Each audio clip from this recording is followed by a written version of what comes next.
sure that this plant would grow and improve the soil. A swamp rat ate that. We know that. That is a swamp rat's tooth pattern. And they will walk past strawberries to get to them. Why are they doing that? Because they know the value of that plant. They will hunt it out. And if you've ever seen Aboriginal dance, you'll often see women in the south of Australia with a movement like this. Digging Murnong. On the other side of the Great Dividing Range, you'll see Aboriginal women casting seed. These are elements of our culture. We see them on TV, maybe once a year, anniversary of the 1967 referendum perhaps. We don't understand them. If it was in New Zealand, every New Zealander would know what that meant, because New Zealanders have absorbed the Maori culture. I know so many non-Indigenous Kiwis who can speak Maori. Why do they speak Maori? Because their neighbour speaks Maori and they need their car fixed and they need their bread baked. It's a society of two different races. Australia is in a very difficult position with its racial politics. It's not something that is going to doom us. We can do something about it, but that's the thing, we must do something about it. We can't let it keep on going because it renders our nation infantile, because we believe in a history where Aboriginal people simply gave away the land to the explorers. In fact, you'll read Australian novels where Aboriginal characters say to the Pickles family, for instance, "Here, have the land, I'm so glad you came." You say that to Aboriginal people and it makes their stomachs turn. What Indigenous person would give away their land? And we write it in famous novels that become films, that become stage plays, that become musicals, that become bloody tea towels. This is how much we revere the great Australian lie. I'm a bit overtired. I didn't get to bed until 2 o'clock and I'm grumpy, right? Sorry you have to put up with it, but I was celebrating with a whole mob of other Aboriginal writers and publishers last night. Terrific time it was, but I'm grumpy now, right? Now, this is Beth Gott. She's 97 years old now, and she wrote the only book that you can read on Microceros lanceolata or Murnong. Still working at Monash University in Melbourne. Refused a lift home. She wanted to walk there, 5 kilometres. I love her to death. And you can see the smile on my face, how excited I am to be with her. But, you know, Beth is an absolute giant of the Australian Academy, and she has put up with a hell of a lot of obstruction for her desire to work on Aboriginal plants. I love that woman. This is my son's Murnong garden in Polo Bay, and my son is a worker, and this at the time was the biggest Murnong garden in Australia, bringing it back to life. And you can see, sorry about that, you can see here that part of the garden has also got moss in it. And forget about the pumpkin, just forget about that for the time being. That's an aberration. But here we've got moss. And we started to use moss in the garden because that's what the explorers saw. All these Murnong, the bulbine lily, the moth orchids, they were all coming through moss. Now what the Hugh Murray from Colac found was as soon as his sheep ate the tops out of those Murnong and killed them, they also trampled the moss, and the dews in that area around Colac Lakes ceased. The dews ceased. So the sheep changed the climate.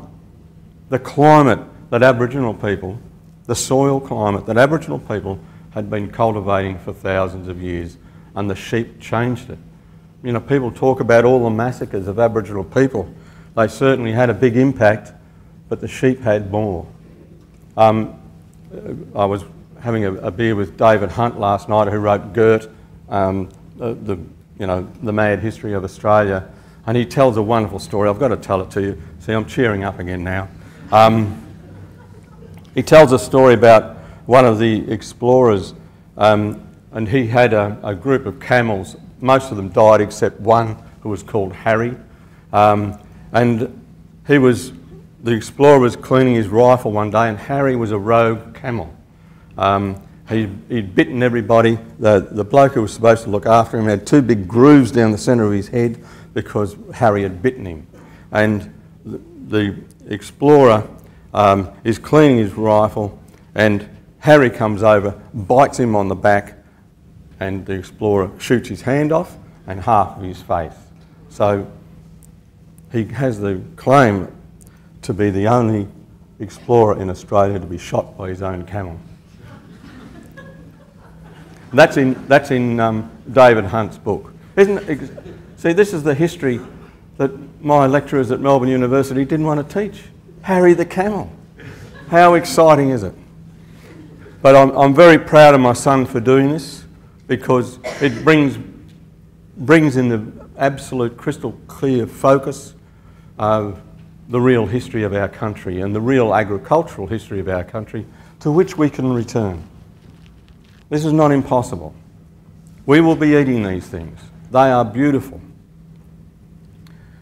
And just to, harp on the environmental aspects of European occupation of Australia, this is the Brewarrina fish traps, strangely enough, at Brewarrina.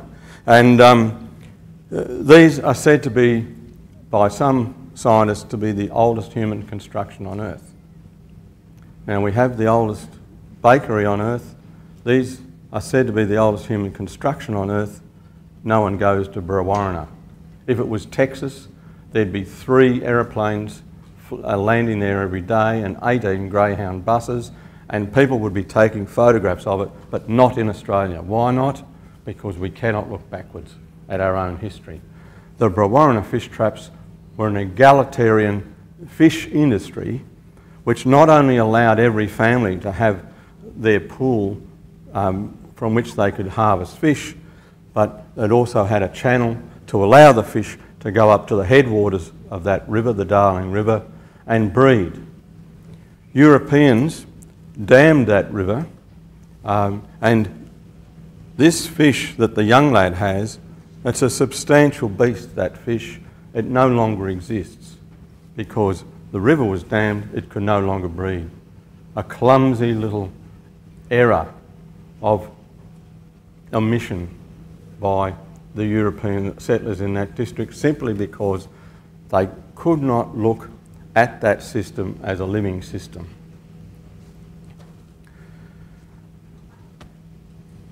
This is another part of the aquacultural system in Australia. This whole river has been palisaded off using brush and cane and timber. A platform of cane has been built here. It's got stumps. It's a regular piece of engineering. These drums here have chutes of paper bark leading into them, and all the water from this stream has to pass through these 2 chutes when this is operating, because there are sluice gates in it, so that if you're not using it as a fish catching operation, you open the sluice gates, the water can pass through, but when it's working, they come through into these barrels, and these gentlemen pick up the fish and put them in baskets. It's a piece of engineering. It's one of the wonders of Australia. No Australian student knows anything about it, and yet Donald Thompson took this photograph on Cape York around about 1936. These houses I come from near Lockhart River, a place near where some of the my ancestors come from. The Pascoes, there's a Pasco River there. They arrived in Adelaide from Cornwall and went up to, they fornicated their way from Adelaide through to Lockhart River, where they stopped. They were tired. And, but in this area, these houses are built, and some of them can accommodate 50 people.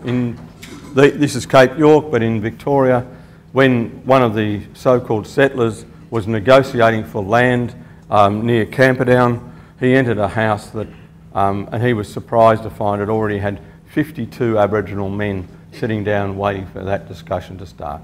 That's not a house, it's a town hall. And, you know, Australians have been so insistent on painting Aboriginal people as savages, and yet one of the classic claims of the civilised is how they treat the dead. And these are beautifully manicured cemeteries, constructed tombs, and these are pottery, another item that Aboriginal people are supposed to be innocent of. And this is a beautiful, serene place. And this is another example of it. And it's evidence of a people who revered the dead and were highly sophisticated people. More buildings, more houses, and this is a substantial house. Look at the size of the people to the house. That roof has to be supported by something, and it's a main arch, a beautifully manufactured timber arch to support that roof. It's a building. And there's a book, Dark Emu, only $35. Thank you very much.